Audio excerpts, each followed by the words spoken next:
Hi, this is your host Swapnil Bhartiya, and welcome to another episode of TFiR Insights. Aruba recently conducted a survey of IT leaders titled At the Edge of Change Navigating the New Data Era. The survey found the increasing role of edge. To discuss this report, we have with us Sylvia Hooks, Vice President of Portfolio Marketing and Enablement at Aruba. Sylvia, first of all, it's nice to have you on the show. Thank you so much. It's great to be here. Before we talk about survey, what I do want to know from you is how would you define the edge? The edge is where the action is. And I think we've talked about the edge for a long time, but the edge is really the combination, when we talk about it today, the combination of compute, storage, and networking all close to the source of where data is produced. And by that we mean the devices, the IoT devices, the computers, all the things that are busily connecting to the internet. They connect at the edge, and that's where they're generating data. So we talk about the intelligent edge being that confluence of networking, storage, and compute, all at the source where devices connect. And this survey found that the IT decision makers, they are already actively leveraging edge technologies. So can you share with us in what capacity or in what ways are they using edge? Because when we look at edge, I mean, there are so many things you can do with it. If you look at Tesla cars, they are like IoT on wheels, right? And then we have the ring, and then we have a small sensor in factories. So talk about it. Right. So it's interesting because I think we all are already using the edge and using technologies at the edge, but we do see some interesting use cases coming out that are already having a very good return on investment. So for example, we have a manufacturer, a multinational manufacturer that is using edge technology to improve their manufacturing floor. So what they do is they have sensors on the equipment to detect vibrations. So apparently before a manufacturing machine breaks, it starts giving off weird vibrations, right? Which we can't hear, but delicate sensors can. So they can attach these sensors to their machines, they pick up these vibrations, and then the operational technology team is able to plan for repairs or replacement before the machine breaks. And we have one manufacturer that told us that he did a pilot on one manufacturing line, and that within 3 months that paid for 2 more pilots. That's how big the return on investment was. So that's a really practical use case of how you have sensors at the edge, that data is being stored and analyzed at the edge so that in real time people can take action to prevent breakage. There, of course, are much more dramatic examples as well. We have F1 racers, Formula One racers that use this technology too. So as the car is, going around the racetrack, there are technologies that are in the car, like hundreds of sensors, et cetera, in the car.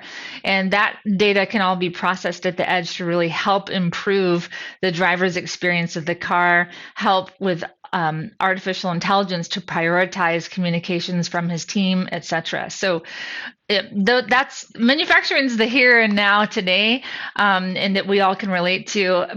The Formula One racer is, of course, very dramatic. Also happening today, and probably the most extreme edge that we've run across is on the space side, right? So the actual edge of the atmosphere. So we have space station edge technologies and edge compute as well, working with HPE and Aruba. So we have a lot of interesting use cases coming out. But if you want to experience it, like you said, you can experience it in an autonomous driving car, or even we've seen as people drive through a fast food restaurant, their personalized choices and history can come up on those drive-through screens. So that's a really practical way that we see people using it as well to personalize services, not necessarily to prevent breakage or win races, but just to personalize service so that people feel like they have something different from that that company. Right. There are so many opportunities and so many scope. I mean, we cannot even comprehend a lot of use cases that will emerge with especially with the 5G and all those things. Edge is going to really change the way we interact. You gave an example of the factory floor where, and knowing before things break, it does cut down expenses. First of all, your manufacturing or whatever you're doing will not stop, and then repairing things before it breaks saves a ton of money there. But that also means that while the sensor is collecting the data, somebody has to analyze and process the data. And sometimes you may not want to send that data to a centralized location. There are so many reasons. The factory can get a remote place, and there are compliance, so many reasons. So also talk about that. What kind of trend is going on within these industries where they are trying to process and analyze data at the edge itself? Right, that's an excellent point. And part of the definition of the edge, I think, that I didn't talk about was the need for real-time analysis and real-time information. So if you don't need real-time feedback and you have a good link, then you could backhaul all of your information from your devices to the cloud. That can get costly. So there's three main barriers that we see in terms of what is driving the need for edge connection and processing and having that analysis done right there at the source. One is the latency. It's too slow. If you need a sub 200 millisecond response time, you can't go all the way to the cloud and back and have your real-time applications perform the way an end customer would expect or the way that an autonomous car needs. Right? You can't send all your decisions back to the cloud. The other is compliance. So there's a lot of data and privacy regulations, especially in the European Union. So where your data resides is important. So companies are finding that they need to keep the data local rather than let it disperse through the physical locations wherever the cloud data centers reside. And then, of course, the most practical one is probably cost, right? That not everywhere has blazing fast connections that are low cost, and it can get very expensive to backhaul all that traffic through your own network and then also up into the cloud. So there's those three main barriers that we find, but it's application driven, I would say. So depending on what you're trying to accomplish, it is that real-time need that is the driving force really behind it. And that, I painted some pictures of that, but I think that's really the thing that we see our customers trying to solve is a business problem, like the real-time application that they need to really nail for business reasons. And that's what's driving it.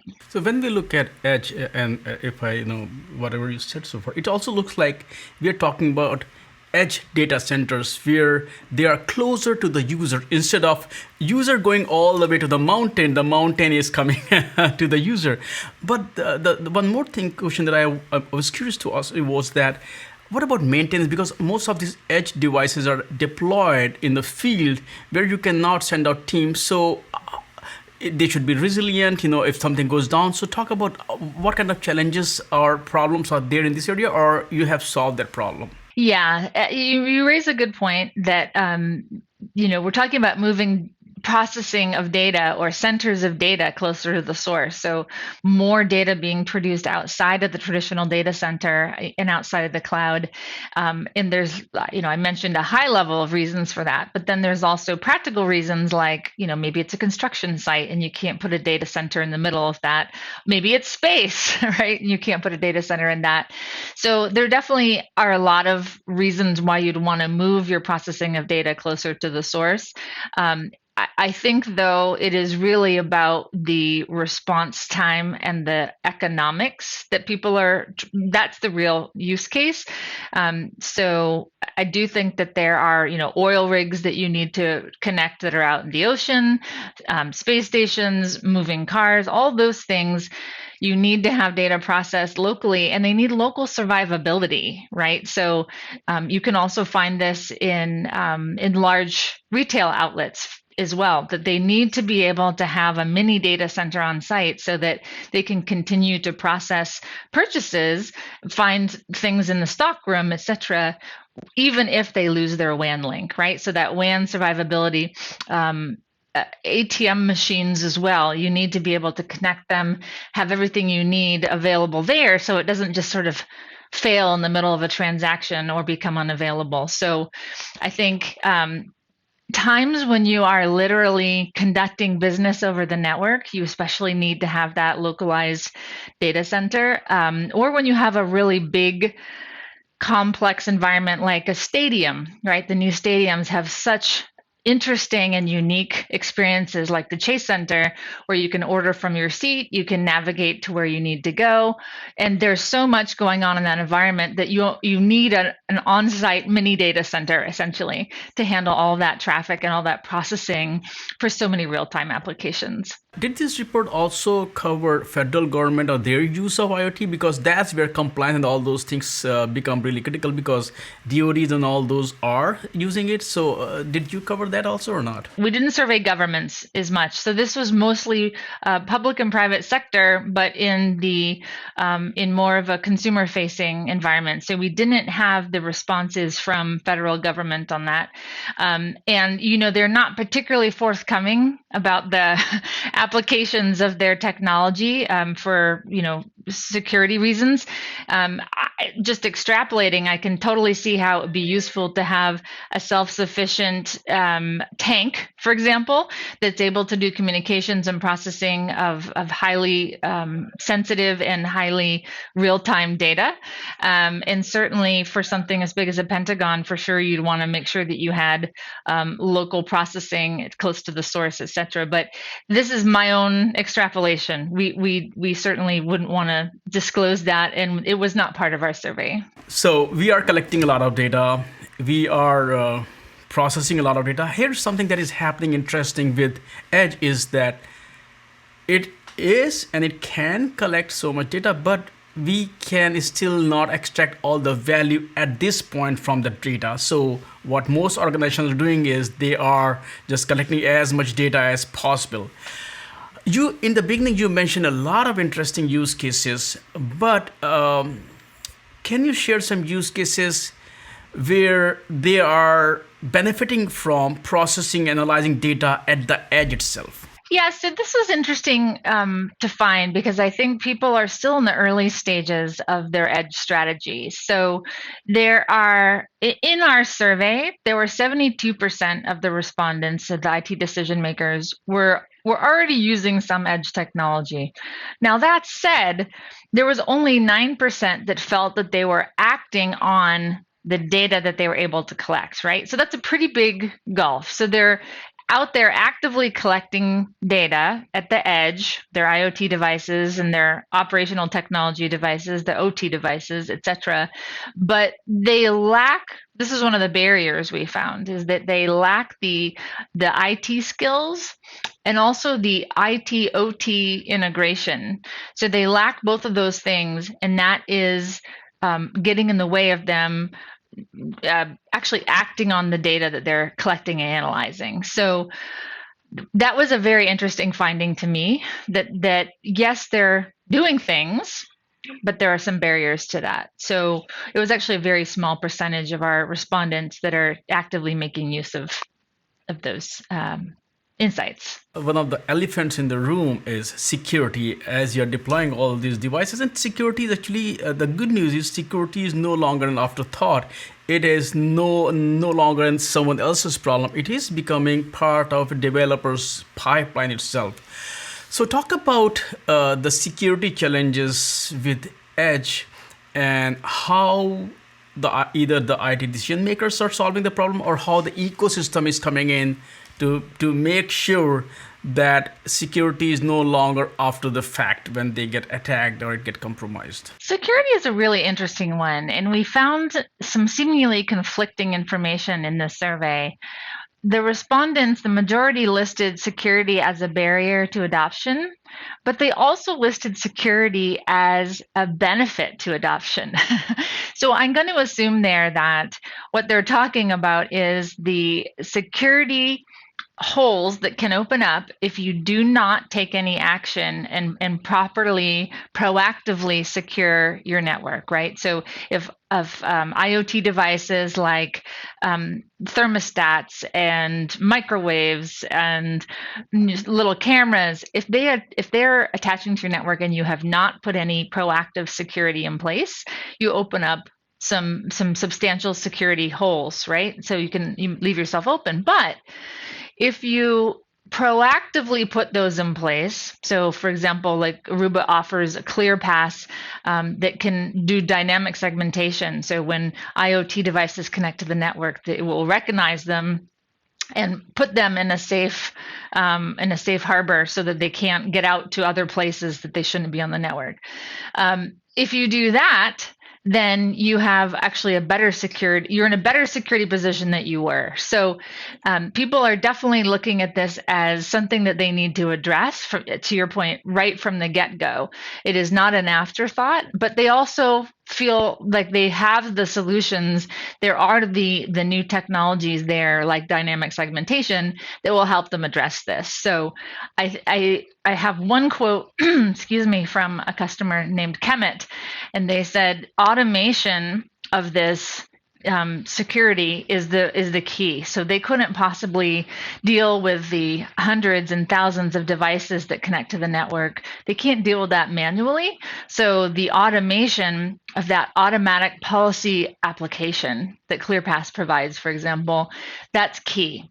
So I think if you plan ahead, then the automatic policy application to the devices that connect, whether they're known or unknown, that really is helping seal some of these holes that IoT devices might otherwise create. One more thing is that we cannot not talk about is AI and ML. It's a very critical piece. Without AI ML, no matter what data you are collecting, it's used as. Actually, AI ML is also playing a very big role in security itself. So talk about, number one, the role of AI ML in Edge. And as I said, it looks like AI is playing some role everywhere, whether you talk about networking, whether you talk about security, whether you talk about collecting insights from the data. So talk about the role of AI ML in Edge. Is Edge possible without AI ML? I think the answer is no. The Edge can't really succeed without AI. And the reason is because you just have so many devices, right? Billions, 55 billion, I think is the estimate by 2023. So there's so many devices connecting to the network that humans are not going to be able to keep up with that volume and that pace of connection. So then you need intelligent ways to respond to that. You need a system that can make logical deductions about the behavior and the stance of that device and give them the correct security, for example. Or in terms of maintaining the network, moves, adds, and changes, this is not something you're going to be able to do one by one as a human. So where AI and ML can come in is to make some informed and learned decisions about how to apply what they know about other devices, about your network, and about peer networks even, in order to take the burden of some of the maintenance and troubleshooting off of the plate of the administrator. So it's like, I think of it as bionic arms, kind of, right? You need some augmentation. It's not getting rid of the human. It's making the human's job more about the logic and the judgment than it is about all the detailed maintenance tasks. So for sure, I think for maintaining your network, you need to have AI in place in the edge world. I think also it applies in security. So the security system needs to be actively learning about what is normal behavior so that when it detects not normal behavior that could be a threat, it's able to notify the administrator as well, right? So it has to be always listening and learning to see what's normal and then what looks like not normal in that situation. Yeah, I mean, the way I look at it is that, the kind of infrastructure we are building or the devices we are building, all of it in today's world needs a brain, and AI ML is the critical logical part there. So we will not be able to talk about any infrastructure, any device without some kind of AI ML in it. So that is going to, and it's going to play a role in every storage is leveraging AI ML. Networking, as you mentioned, is leveraging. Of course, analysis and extracting value from the data is where AI is, ML is sitting there. So it's going to be a critical piece there. Sylvia, thank you so much for taking time out today and talk about not only this report, but also how edge is playing a very critical role in so many industries that we cannot even, kind of contemplate, where it's all the way from submarines to space station. It's incredible. So once again, thank you for your time, and I look forward to talk to you again with the next report, or just to discuss all the work that Aruba is doing in this space. So once again, thank you so much. It's been great fun, and we love talking about edge. So anytime you are curious, we'd love to come back.